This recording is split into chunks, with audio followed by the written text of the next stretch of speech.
네, 오늘은 마태복음 5장 7절 말씀을 공부하겠습니다.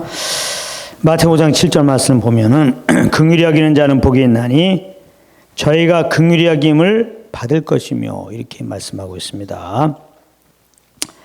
우리가 계속해서 마태복음 5장에 나오는 팔복을 공부하고 있습니다. 오늘은 긍휼히 여기는 자는 이것을 공부하겠습니다. 이 말씀을 적지 않은 사람들이 문자 그대로 해석해서 긍휼히 여기는 자는 긍휼히 여김을 받는다. 그랬으니까 하나님께 긍휼히 여김을 받기 위해서는 긍휼히 여기는 삶을 살아야 되는구나 이렇게 생각을 하게 됩니다. 그런데 한번 잘 생각해 볼 게 있어요.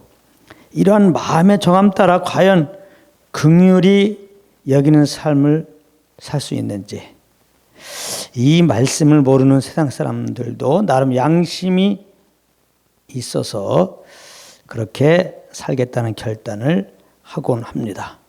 그런데 과연 그 결단한 대로 그들은 살아갈 수 있을까? 물론 없습니다. 성경은 하나님을 떠나 있는 인생들을 이렇게 표현하고 있습니다. 로마서 3장 10절부터 15절까지 말씀인데요. 기록한 바 의인은 없나니 하나도 없으며 깨닫는 자도 없고 하나님을 찾는 자도 없고 다 치우쳐 한 가지로 무익하게 되고 선을 행하는 자는 없나니 하나도 없도다. 저희 목구멍은 열린 무덤이요 그 혀로는 속임을 베풀며 그 입술에는 독사의 독이 있고 그 입에는 저주와 악독이 가득하고 그 발을 피 흘리는데 빠른지라. 이렇게 말씀하고 있습니다. 이 말씀은 한마디로 하나님을 떠나 있는 자들은 결단코 긍휼히 여기는 자일 수가 없다는 거예요.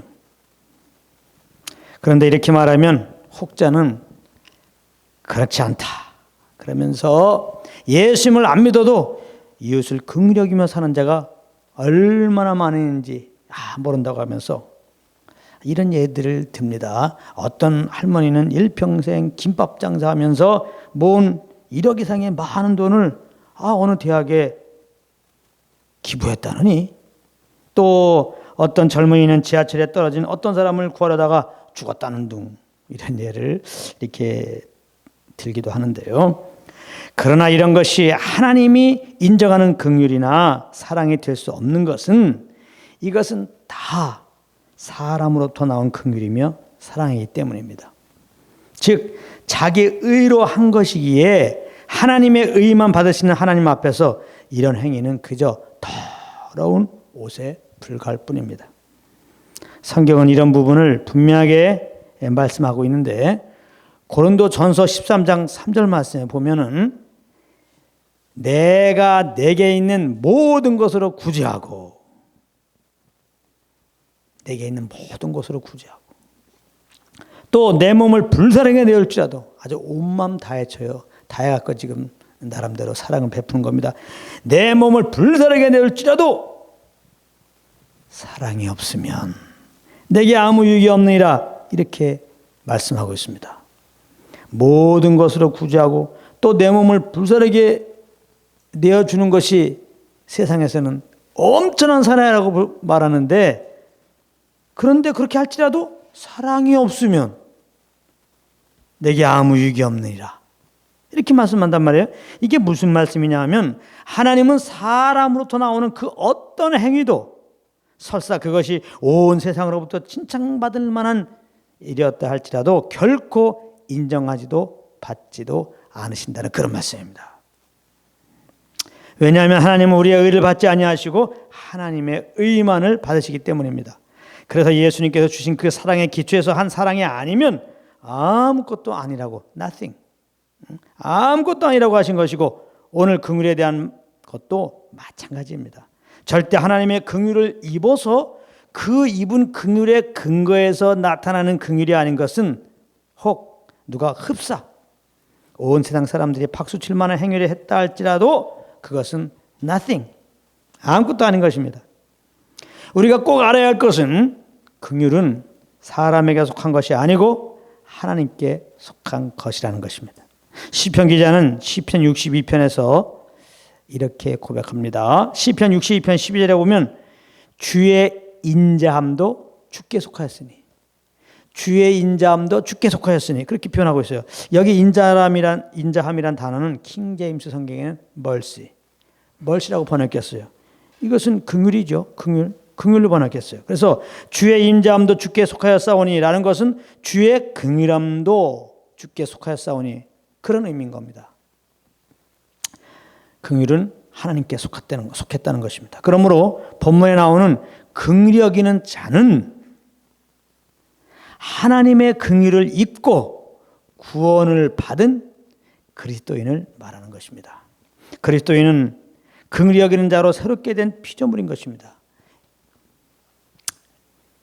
예수님은 긍휼히 여기는 자의 본이 되십니다. 예수님이 이 땅에 오셔서 죄인된 우리를 위해 행하신 그 모든 동기는 긍휼이셨습니다. 긍휼. 네. 성경을 보게 되면 예수님이 민망히 여기사 이게 다 긍휼입니다. 긍휼히 여겨서 하늘 영광 버리고 이 땅에 오심도 긍휼히 여기셔서 많은 병자를 고치고 귀신 들린 자를 자유케 하고 죽은 자를 살리심도 긍휼히 여기셔서 그리고 멸시와 수치를 받으시며 십자가에서 피 흘려 죽으심도 긍휼히 여기셔서 예수님은 하나님의 긍휼로 우리에게 찾아온 것이고 하나님은 예수님을 통하여 죄인된 우리에게 그 긍휼을 나타낸 것입니다. 그러므로 우리가 예수 그리스도를 통하여 구원받은 것은 곧 하나님의 긍휼하심으로 구원받은 것입니다. 디도서 3장 5절에 보면 하나님이 우리를 구원하시되 우리의 행한 바 의로운 행위로 말미암지 아니하고 오직 그의 긍휼하심을 쫓아 중생의 씻음과 성령의 새롭게 하심으로 하셨으니 이렇게 말씀하고 있습니다. 그래서 예수님을 구주로 영접한 자는 하나님의 긍휼을 입은 자요 곧 긍휼히 여기는 자가 된 것입니다. 왜냐하면 오늘 본문에 긍휼히 여김을 받을 자는 긍휼히 여기는 자라고 말씀하고 있기 때문입니다. 그러므로 하나님의 은혜로 인하여 믿음으로 하늘의 신령한 복을 받고 긍휼히 여기는 자가 된 우리들은 긍휼히 여기는 자로서의 삶을 사는 것이 마땅한 것이죠. 그러면 긍휼히 여기는 자로서 그렇게 사는 것이 어떻게 사는 것인가 이것을 좀 알아야 되겠습니다. 그것은 우리가 무엇인가 어려운 이웃을 돕는 등 착한 일을 하는 게 아니에요. 뭔가 사람들에게 칭찬을 받을 만한 어떤 그런 착한 일을 하는 것이 아닌가 이런 생각을 합니다. 근데 그것보다는 먼저 하나님의 긍휼하심을 풍성히 받아야 하는 것입니다. 그래야 자연스럽게 그 하나님의 긍휼하심이 우리를 통하여 흘러나갈 수 있기 때문입니다. 히브리서 4장 16절에 오면은 그러므로 우리가 긍휼하심을 받고 때를 따라 돕는 은혜를 얻기 위하여 은혜의 보좌 앞에 담대히 나아갈 거라고 그랬어요. 그러므로 우리는 예수의 피를 힘입고 은혜의 보좌 앞에 담대히 무시로 나가야 하는 것입니다.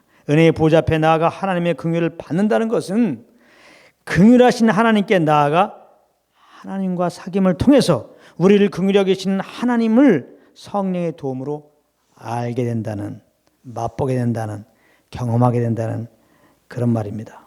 그 사랑하는 아들을 통하여 우리를 죄에서 구원해 주신 그 긍휼의 하나님을 지식이 아닌 우리 마음 깊이에서 맛보아 알게 된다는 것입니다. 에베소 2장 4절부터 7절 말씀 보면은 긍휼에 풍성하신 하나님이 우리를 사랑하신 그 큰 사랑을 인하여 무슨 사랑인가 보았더니 허물러 죽은 우리를 그리스도와 함께 살리셨고 또 함께 일으키사 그리스도 예수 안에서 함께 하늘에 앉히시니 이렇게 말씀하고 있습니다. 그러므로 긍휼의 하나님을 아는 것은 주 예수 그리스도와 그의 십자가에 못 박히심을 아는 것입니다. 하나님의 은혜의 복음을 아는 것이라 이 말이에요. 이 아는 것으로 행하는 것, 이것이 긍휼히 여기는 삶인 것입니다. 이 긍휼히 여기는 삶은 그러므로 곧 은혜의 복음을 나타내는 것으로 나타나는 그런 삶인 것인데요. 이 긍휼히 여기는 삶은 우리를 긍휼히 여기시는 하나님을 더 알게 하죠. 주님의 긍휼로 누구를 긍휼히 여길 때 우리를 긍휼히 여기시는 하나님을 아는 은혜가 있다 이 말이에요. 이것을 오늘 본문에 긍휼히 여기는 자는 긍휼히 여김을 받을 것이며 라는 의미인 것입니다. 그러므로 긍휼의 하나님을 알게 하시고 그 아는 것으로 행하게 하시는 성령님의 인도함을 받아 사는 것이야말로 진정 긍휼히 여기는 자, 곧 하나님의 아들이라는 것, 이것을 꼭 기억하고 우리가 성령을 쫓아 하나님을 알고 그렇게 행하기에 힘쓰는 여러분들이 되기를 예수님으로 축복합니다.